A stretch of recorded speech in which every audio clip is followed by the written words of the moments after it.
Eh bonsoir les gens! J'étais en train d'écrire mon top d'animés de sport quand soudain je me suis rendu compte à quel point j'avais un sentiment d'énervement envers la génération Netflix.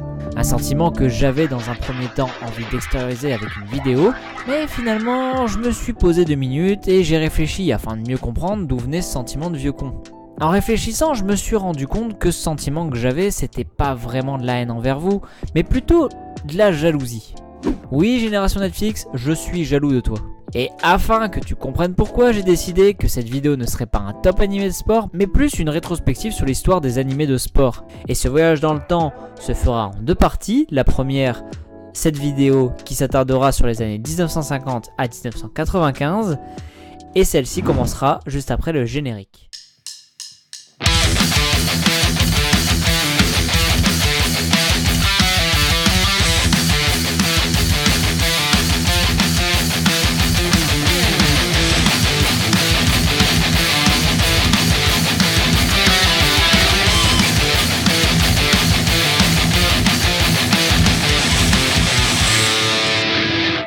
C'est une violence incroyable.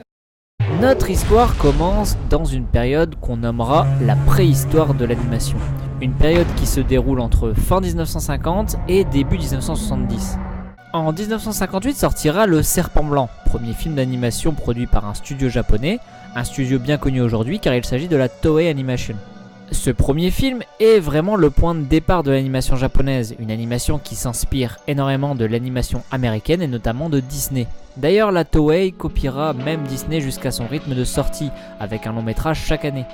Dans le même temps, en 1962, Osamu Tezuka crée son studio concurrent, nommé Mushi Production, et sort dans la même année son premier moyen métrage, Histoire du coin de la rue. Mais c'est surtout la sortie en 1963 du très connu Astro Boy qui lancera le studio.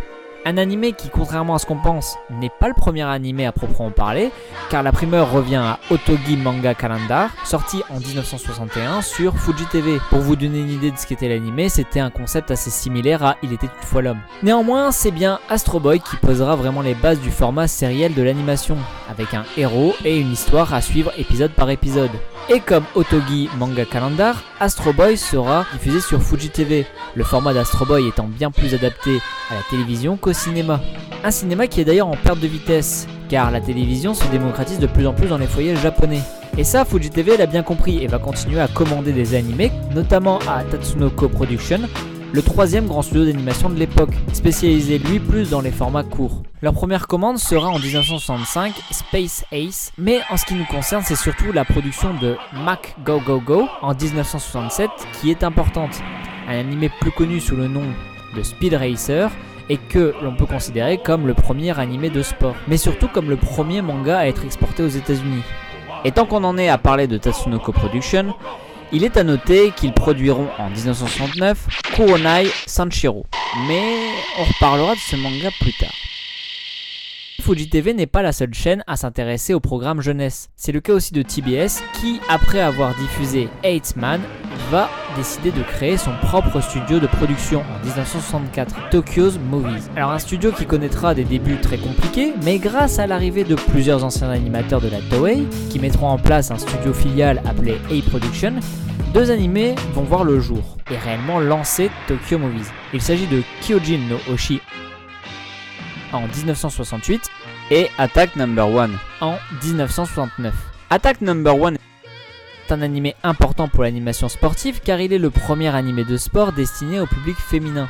Quant à Kyojin no Oshi, il est l'adaptation d'un manga dont j'ai très peu parlé dans mes autres vidéos, peut-être à tort, mais c'est un des plus importants pour l'animation car il est le premier vrai manga de sport et surtout pour les mangas de sport car il est le premier manga de sport typé Neketsu.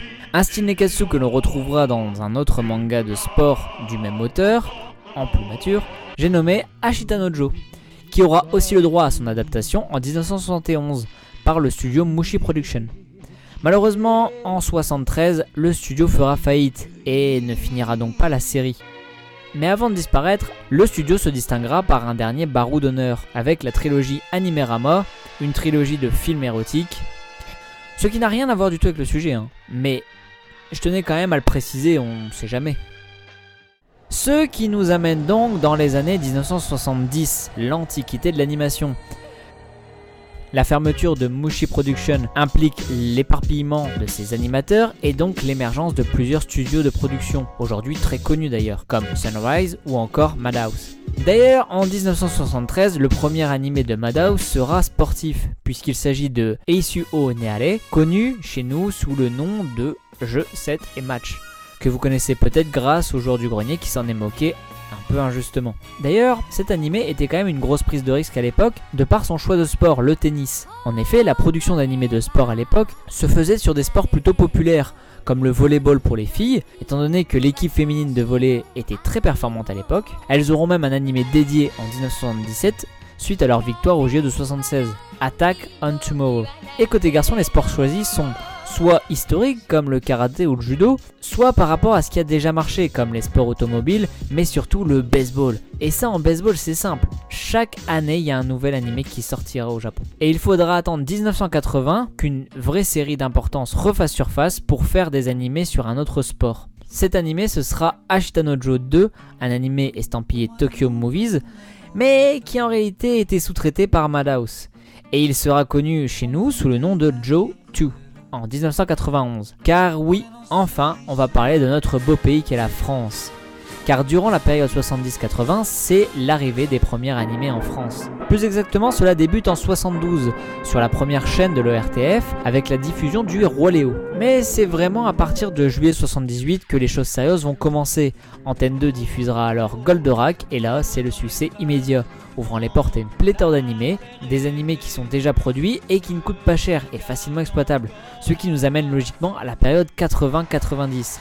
Cette période est en quelque sorte l'âge de fer pour les animés de sport. Un âge durant lequel, au pays du soleil levant, on aura plusieurs grosses sorties d'animés sportifs. Déjà en 80, Ashita no Joe 2, suivi en 83 de Captain Tsubasa, de Kinnikuman, un animé de catch, ou encore d'HKP, le vrai premier animé de basket adapté du premier manga de basket, avant même Dia Boys ou encore Slam Dunk. Des mangas dont on parlera plus tard. Avant ça, on peut noter qu'en 85, on aura la première adaptation d'un manga de Adachi, Touch. Il y aura aussi une myriade d'autres animés, mais malheureusement que je ne connais pas et qui ne verront jamais le jour chez nous. Et oui, il nous faut maintenant parler de chez nous, la France, et surtout de notre télévision, car c'est par là que petit à petit va s'imposer, auprès du jeune public de cette époque, la culture japonaise. Avant 1984, il n'y a que 3 chaînes sur la télévision française. Et ces 3 chaînes ont chacune un programme jeunesse. TF1 a les Visiteurs du mercredi qui passera du Heidi, Captain Flamme ou encore Rémi sans famille. L'émission deviendra Mercredi moi tout, qui est, en plus d'être un jeu de mots très moisi, et compliqué à dire. Mais bon, de toute manière, ça ne durera qu'un an et laissera sa place à Vitamine qui diffusera Gigi. Sur la 3, il y aura FR3 Jeunesse qui sortira Belle et Sébastien, Booba mais surtout Ulysse 31 et Edgar le détective cambrioleur.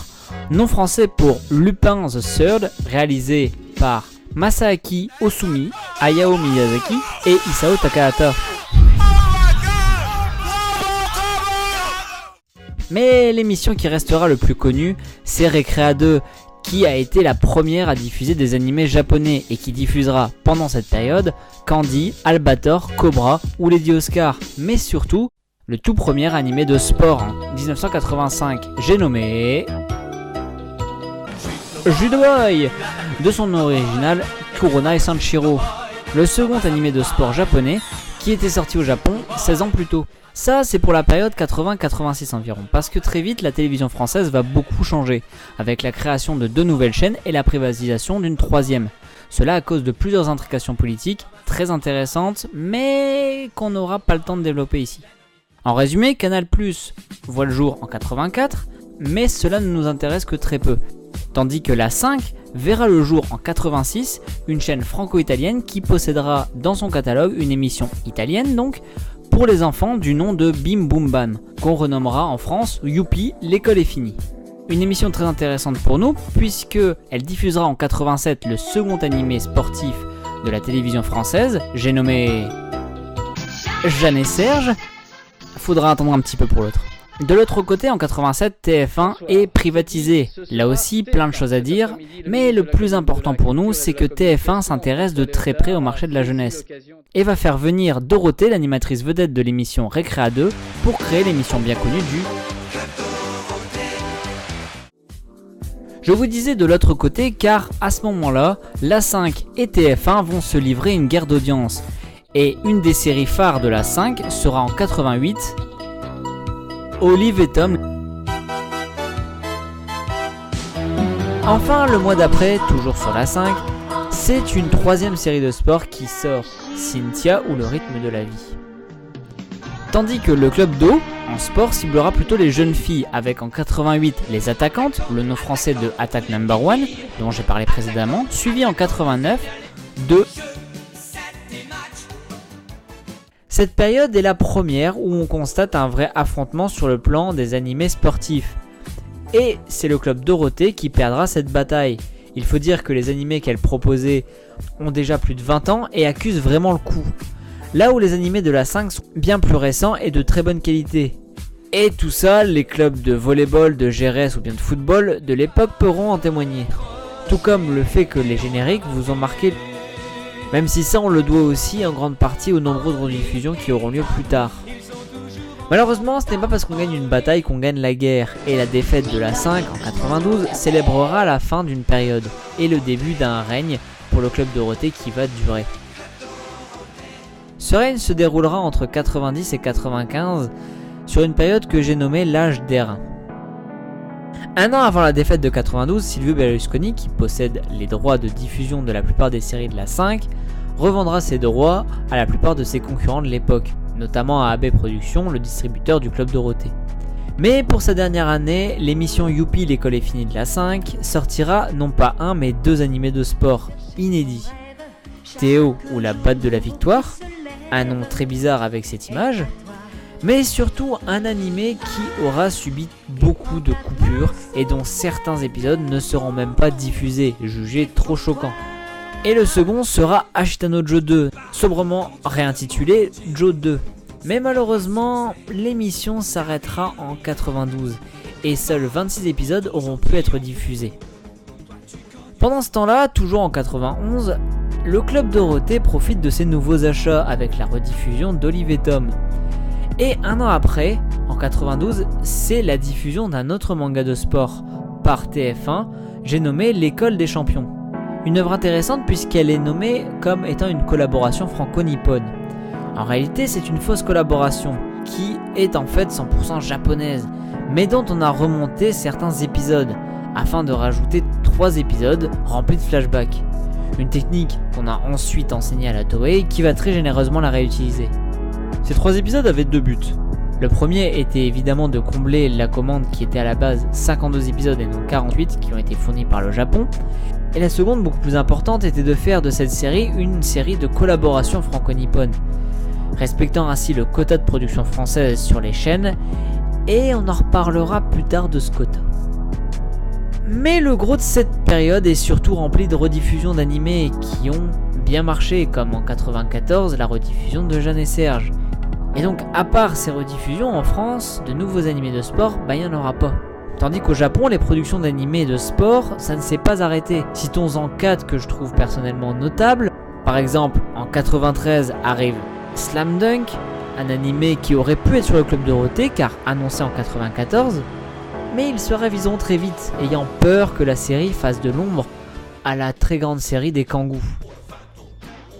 Alors là, faudra m'expliquer, parce que l'émission passait à l'époque, Olive et Tom, en même temps, l'école des champions, et n'y voyait pas de problème de concurrence, mais voit un vrai risque de concurrence entre Slam Dunk et les Kangous.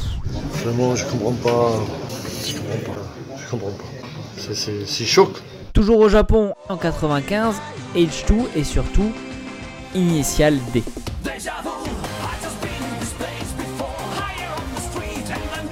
Et beaucoup de productions d'animés de foot, l'idée étant de reproduire l'exploit de Captain Tsubasa. Tout comme Kyoshin no Oshi a été énormément imité en baseball. Cette époque en termes d'animés de sport en France, c'est vraiment très pauvre. Le manque de concurrence, ajouté à la nouvelle loi de 90 qui oblige chaque chaîne à diffuser 60% de contenu européen, implique que les chaînes, notamment le club Dorothée, va plutôt miser sur ce qui a déjà bien marché. C'est pour ça qu'on a un gros nombre de rediffusions. Ou alors vont tenter le coup sur des séries qui marchent dans leur pays d'origine. Ce sera le cas pour Nicky Larson, Ranma 1,5, Ken le Survivant, mais surtout Dragon Ball Z, qui à sa sortie en 93 jouira d'un engouement aussi fort, voire même plus fort que celui de Goldorak. Un engouement qui aura énormément de points positifs. Il permettra d'augmenter les éditions de différents mangas papier, à l'émergence de nombreux éditeurs vidéo, à augmenter le nombre de films d'animation japonais qui sortaient en salle, et au premier salon de manga, Planète Manga, en 95.